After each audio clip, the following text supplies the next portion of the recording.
రామాయణ ఉత్తరకాండ 101 సర్గ. ఇక్కడ భరతుడు గంధర్వులపై దండెత్తి వారిని వధించుట, ఆ గంధర్వ దేశంలో తక్షశిల పుష్కలావతము అని 2 నగరాలుగా నిర్మించి తన 2 కొడుకులకి వాటికి ప్రభువుగా చేయటం గురించి చెప్పబడింది. శుత్వా సేనాపతిం ప్రాప్తం భరతం కేకయాధీపః యుధాజిత్ గార్గ్యా సహితం పరాం ప్రీతం ఉపాగమత్. భరతుడు సేనతో యుద్ధానికి సిద్ధపడి గార్గునితో కలిసి వచ్చినట్లుగా విని ఆ కేకయ్య రాజ్యాధిపతి అయిన యుధాజిత్తు ఎంతో సంతోషించాడు. సా నిర్యయో జనౌఘేన మహతా కేకయాధీపః త్వరమానోభిచక్రామ గంధర్వాన్ కామరూపిణః.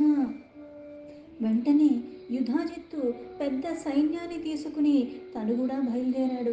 తర్వాత అతడు భరతుడిని కలిసి కామరూపులైన, అంటే కోరికతో ఈ రూపంలో మారాలి అంటే ఆ రూపంలో మారగలిగిన వాళ్ళు, అటువంటి గంధర్వులతో యుద్ధం చెయ్యటానికే త్వరగా పురోగమించారు.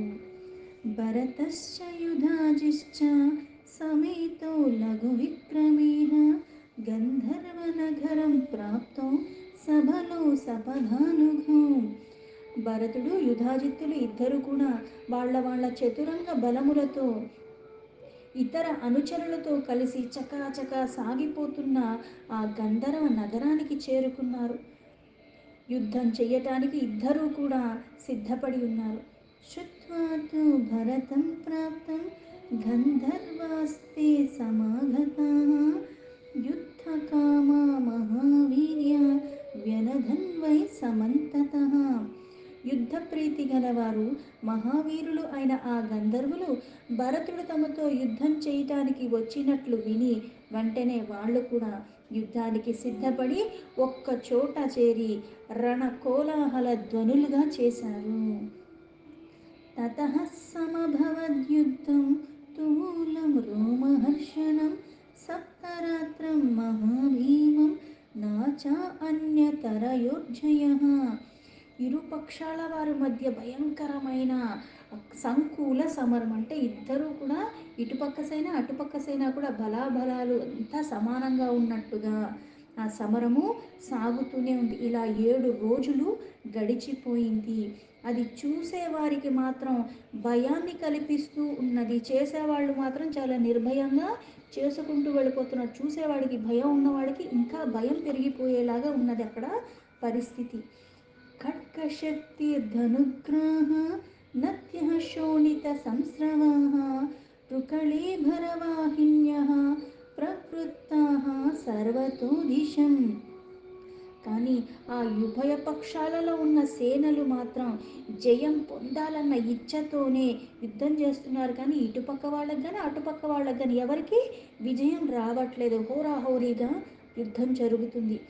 ఈ సంకూల సమర కారణంగా యుద్ధభూమి అన్ని వైపుల నుంచి కూడా రక్తం ప్రవహిస్తున్నట్టుగానే ఉన్నది.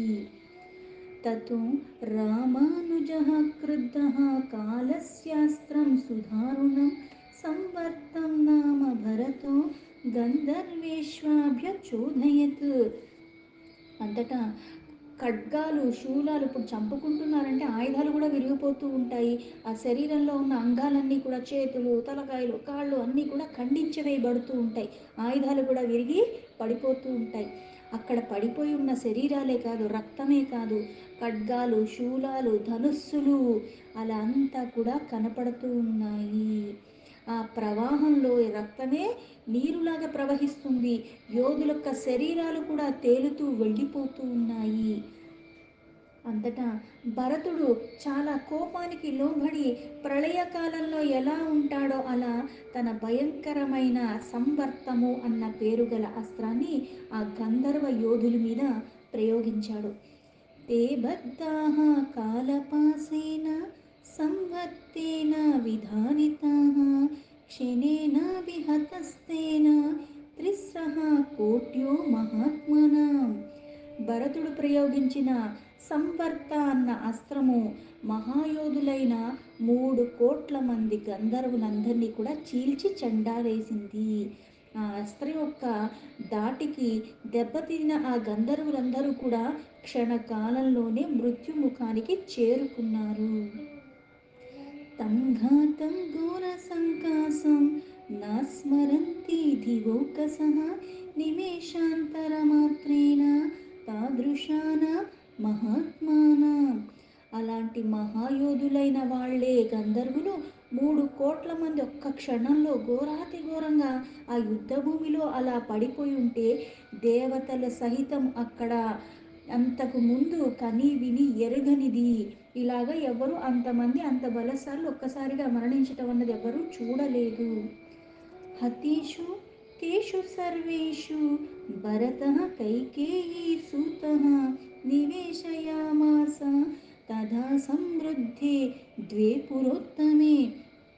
ఆ గంధర్వులందరూ కూడా యుద్ధభూమిలో ఈ విధంగా మరణించిన తర్వాత కైకేయీ కుమారుడైన భరతుడు 2 మహానగరాలని సుసంపన్నంగా నిర్మింపచేశాడు. తక్షం తక్షశిలాయాం తు పుష్కలం పుష్కలావతే గంధర్వదేశే రుచిరే గాంధార విషయే చ సహా.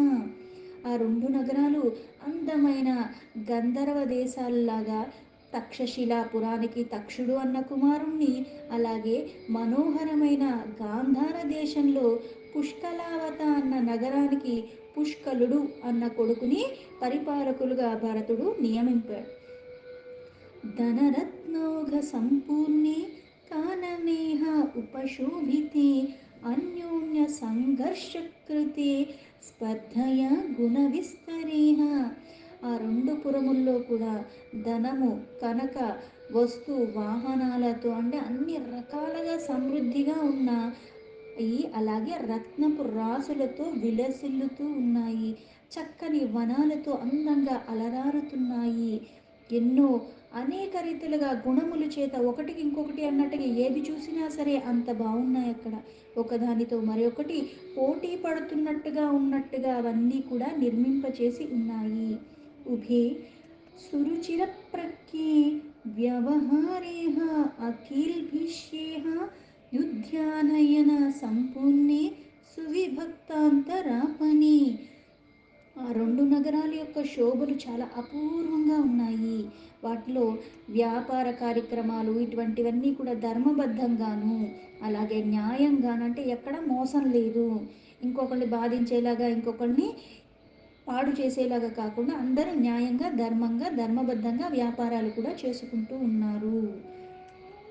ఉభే పురవరే రమ్యే విస్తారేహ ఉపశోభితే గృహముఖ్యేహ సురుచిరే విమాన సమవర్ణిభిః. అక్కడున్న ఉద్యానవనాల్లో వాహనాలు అన్నిటితో చాలా కళకళలాడుతుంది. అక్కడ వీధుల్లో కూడా అంగళ్ళు వేరువేరుగా అంటే ఎన్నో రకాల వస్తువులు ఒక్కొక్కరు ఒక్కొక్కడ వ్యాపారం చేస్తున్నారు. దేనికి సంబంధించిన వాళ్ళు దానికి అన్నట్టుగా అంగళ్ళు వేసుకుని అవన్నీ కూడా వీధులంతా కూడా బారులు తీరి ఉన్నాయి. మనోహరమైన ఆ 2 నగరాలు విశాలమైన రాజమార్గాలతో ఎప్పుడు ఇక్కడ వ్యాపారాలు చేసుకుంటున్నారు. అందుకుని కొనేవాళ్ళు అమ్ముకునేవాళ్ళు వీళ్ళందరితో కళకళలాడుతూ ఉన్నది ఆ ప్రదేశం అంతా కూడా.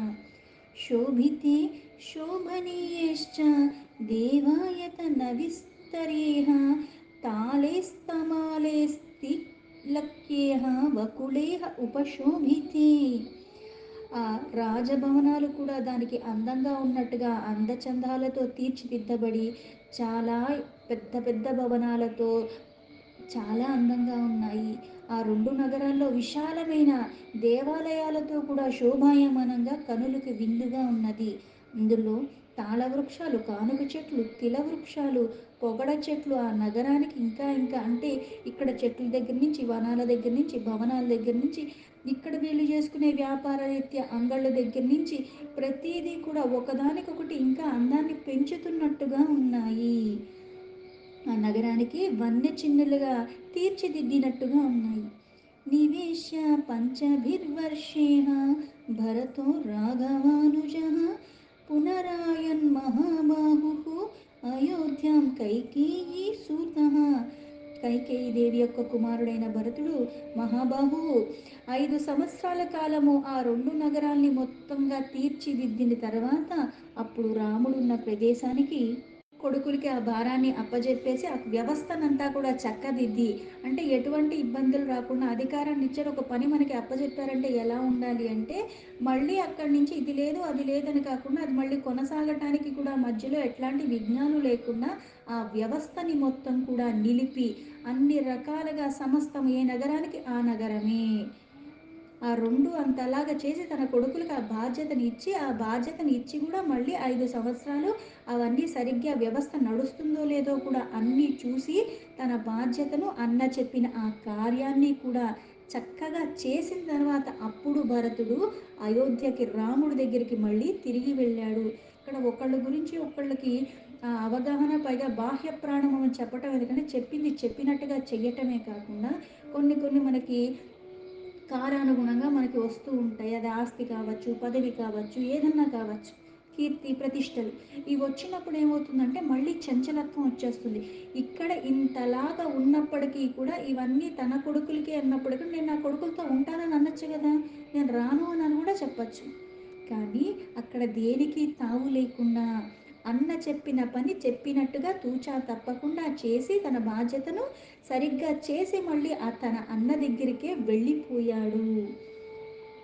సోభివాత్య మహాత్మానం సాక్షాద్ధర్మామివాపరం రాఘవం భరతః శ్రీమాన్ బ్రాహ్మణమివ వాసవః. శుభ లక్షణాలతో, ఇక్కడ శుభ లక్షణాలు అనే లక్షణాలు అందరికీ ఉంటాయి, కాకపోతే అవి అధర్మంగా కూడా ఉంటాయి, కొన్ని భరించలేనివి ఉంటాయి. కానీ ఇక్కడ అన్ని రకాల శుభాలతో ఉన్నవి, అంటే అన్ని ధర్మపరమైనవి. అటువంటి లక్షణాలు పైగా ఎలా ఉన్నాయి, భరతుడికి కూడా సంపన్నంగా ఉన్నాయి, నిండుగా ఉన్నాయి. అందుకే సాక్షాత్తుగా ఒక ధర్మానికి స్వరూపమైతే రాముడు ఎలా ఉన్నాడో ఆ రాముడికి సోదరుడైన భరతుడు కూడా అలానే ఉన్నాడు. ఆ మహాత్ముడైన శ్రీరాముడికి అలాగే దేవేంద్రుడైన బ్రహ్మదేవుడికి లాగా పాదాభివందనాలు చేశాడు ఆ భరతుడు. శశంసాచ యథావృత్తం గంధర్వవధముత్తమం నివేశనం చ దేశస్య శ్రుత్వా ప్రీతోస్య రాఘవః. అతడు మళ్ళీ ఆ గంధర్వ యోధుల్ని హతమార్చిన తీరుని, ఆ దేశానికి అలాగే అక్కడ నిర్మింపజేసిన ఆ 2 నగరాల గురించి, పునర్నిర్మాణాలు, ఆ వీధులు, అక్కడ జరిగేవన్నీ, ఆ తంతుల గురించి అవన్నీ కూడా రాముడికి నివేదించి అప్పుడు ఆ ప్రభు కూడా అంటే రాముడు కూడా ఎంతో సంతోషించాడు. దీంతో వాల్మీకి మహర్షి విరచితమైన ఆది కావ్యమైన శ్రీమద్ రామాయణంలో ఉత్తరకాండలో 101 సర్గ సంపూర్ణం.